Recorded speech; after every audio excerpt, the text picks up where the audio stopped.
사회 지도층은 높은 도덕적 의무를 진다는 노블레스 오블리주, 하지만 세금 감면이나 이미지 제고 등 부가적인 목적이 전혀 포함되지 않은 순수한 노블레스 오블리주는 세계에서도 그 사례를 몇 개 찾아보기 힘든 것이 사실입니다. 그런 만큼 진정한 노블레스 오블리주로 손꼽히는 대표적인 사례 역시 오래전 일인데요. 14세기 프랑스 일부 지역을 점령한 에드워드 3세의 영국군은 전쟁의 책임으로 시민대표 6명을 처형할 것이며 아무도 나서지 않으면 모조리 학살하겠다고 선언했습니다. 목숨이 걸린 문제인 만큼 프랑스 시민들은 눈치를 보기만 할 뿐 아무도 나서지는 못했죠. 그렇게 모든 사람이 망설이고 있을 때 한 남성이 자원을 하고 나섰는데요. 그 남성은 바로 지역에서 제일 부자라고 알려진 외슈타드 생 피에르라는 사람이었습니다. 그의 용기 있는 모습에 법률가와 시장, 부자 상인 등 귀족들이 그의 뒤를 이어 시민들을 안심시키며 나서기 시작했죠. 사회 지도층에 속하던 이들은 자신의 고급진 옷과 모자를 벗고는 허름한 옷을 걸치고 영국의 에드워드 3세 앞에 나섰는데요. 처형이 진행되기 직전 이를 본 에드워드 3세의 왕비는 왕에게 자비를 베풀어 줄 것을 간청했습니다. 결국 왕의 자비로 이들은 극적으로 목숨을 구하게 되었고, 감동한 시민들이 훗날 세계적인 천재 조각가인 로댕에게 이들의 조각상 제작을 의뢰하면서 세계에 몇 없는 진정한 노블레스 오블레주의 대표적인 사례로 남게 되었죠. 이처럼 세계에서도 몇 없다고 알려진 진정한 노블레스 오블리주 주인공 중에는 한국인들도 있습니다. 1,500억에 달했던 전 재산과 사회적 지위를 포기하고 굶어 죽었을 정도로 자신들을 희생했던 로열 패밀리인데요. 그 주인공은 바로 임진왜란에서 활약한 이항복 선생의 10대 후손들입니다. 이 집안은 대과 합격자만 170여 명이었고 한데도 건너뛰지 않고 판사, 재상 등의 중책을 역임했을 정도로 조선에서 제일 가는 명문가였죠. 1910년 일제에 의해 우리나라 국권을 상실한 경술국치, 우리나라의 군대가 해산당하고 일본의 주권마저 뺏기게 되자 이항복 선생의 10대 손이었던 이회영 선생과 그의 6형제는 앞으로의 방향을 정하기 위해 한자리에 모였습니다. 명문 호족으로서 대의가 있는 곳에서 죽을지언정 부처의 생명을 도모하지 않겠다. 당시 우리나라의 주권을 강탈한 일본은 우리나라를 완벽하게 지배하기 위해 우리나라의 사회 지도층에게 은혜로운 돈이라는 은사금을 주는가 하면 당시에는 불가능했던 해외여행을 시켜주기도 했는데요. 명문가였던 이회영 선생의 일가에서도 가진 것을 지키기 위해 일본에 협력해 호의호식할 수도 있었지만 이회영 선생을 필두로 한 6형제는 재산을 모두 처분하고 만주의 독립을 위한 무관학교를 짓기로 결심합니다. 명문가답게 명동 일대의 땅이 거의 다 이회영 선생 집안의 땅이었고 영의정의 양자로 들어갔던 둘째 이석영 선생이 물려받은 땅만 해도 어마어마했죠. 하지만 일본의 눈을 피해 급히 처분하다 보니 제대로 값을 받기가 어려웠고 미처 팔지 못한 땅도 있어 이회영 선생의 일가는 결국 40만 원 정도를 모으고 망명을 시도했습니다. 이회영 선생은 떠나기 전 노비 문서를 모두 불태우고 집안의 노비들에게 자유를 주었는데요. 하지만 노비에게도 존댓말을 하던 이회영 선생의 인품 탓에 20여 명의 노비들마저 자처해서 선생을 따라 나섰고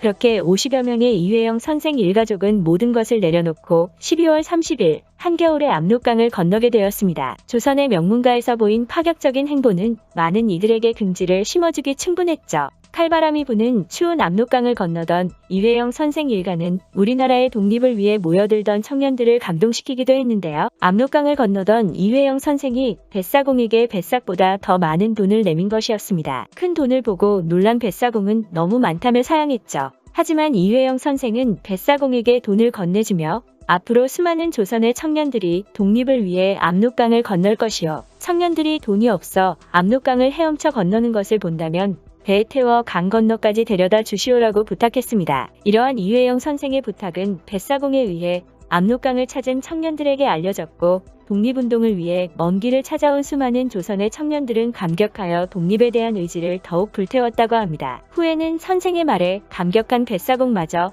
연락책으로 독립운동에 뛰어들기도 했죠. 압록강을 건넌 이회영 선생의 일가는 곧바로 전 재산을 쏟아부어 서간도의 신흥무관학교의 전신인 신흥강습소를 설립하고 독립군 양성에 나섰습니다. 10년간 학비와 숙식을 모두 제공하며 무료로 3천여 명의 독립투사들을 양성한 결과 홍범도, 김자진 장군 등 훌륭한 독립투사들을 양성해냈지만 600억에 달하던 거금은 10년 만에 몽땅 소진되어 버렸죠. 이때부터 조선 최고의 명문가이자 부유했던 6형제는 끼니조차 제대로 때울 수 없는 가난한 생활을 하게 되는데요. 이런 와중에도 이회영 선생은 독립운동에 매달렸고 부인 이은숙 여사에게 국내로 돌아가서 독립운동 자금을 마련해달라고 부탁하기까지 했습니다. 명문가의 며느리였던 이은숙 여사는 아무런 불평 없이 돈을 벌기 위해 바느질을 시작했죠. 주야로 옷을 지어도 한 달 수입이 겨우 20원가량이었다.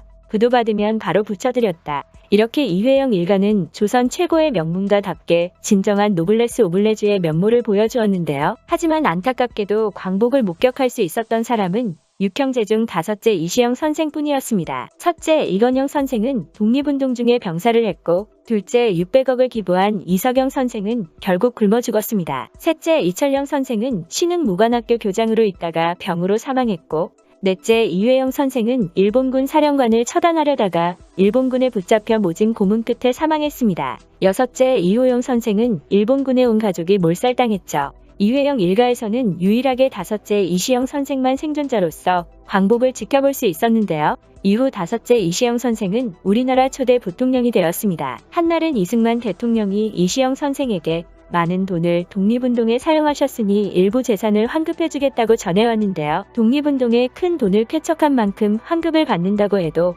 아무도 그 일가를 비난할 사람이 없었지만 이시영 선생은 우리가 국가에 기부한 것이고 이 민족에게 바친 것이라며 이마저 단호하게 거부했죠. 또 이시영 선생은 국민방위군 사건과 정치인들의 권력 재물욕의 회의를 느끼고 3년 만에 부통령직을 그만두겠다는 사임서를 제출하기도 했습니다. 이시영 선생과 그의 가문이 나라를 위해 모든 것을 바친 만큼 당연하게도 국회의원 131명 중 115명이 사임에 반대하면서 사임서는 반려로 의결되었는데요. 하지만 부통령을 견제하던 이승만 대통령이 반려를 거절함으로써 최종적으로 이시영 선생의 부통령 사임서는 수리되었죠. 이시영 선생은 국회의장에 국민에게 고한다는 글을 남겼는데요. 나는 정부 수립 이래 오늘에 이르기까지 보관의 지위에 앉은 인재로서 그적제가 적소에 배치된 것을 보지 못하였다. 그러한 데다가 탐관오리는 가는 곳마다 날뛰어 국민의 신망을 상실케 하며 내 어찌 그 책임을 통감하지 않을 것인가. 국회의원 여러분에게 부탁하고자 하는 것은 국정감사를 더욱 철저히 하여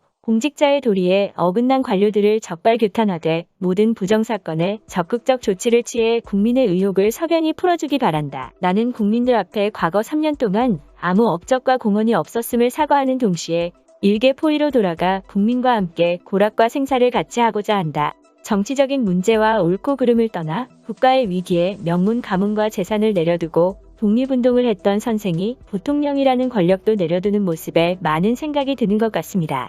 만약 우리가 같은 상황에 처한다면 6형제와 같은 결정을 내릴 수 있을까요? 진정한 노블레스 오블레주 모습을 보여준 이회영 선생과 형제분들에게 감사 인사를 드리면서 오늘 이야기는 여기까지 하도록 하겠습니다. 제 이야기가 마음에 드셨다면 구독과 좋아요, 알림 설정 부탁드립니다. 시청해주셔서 감사합니다.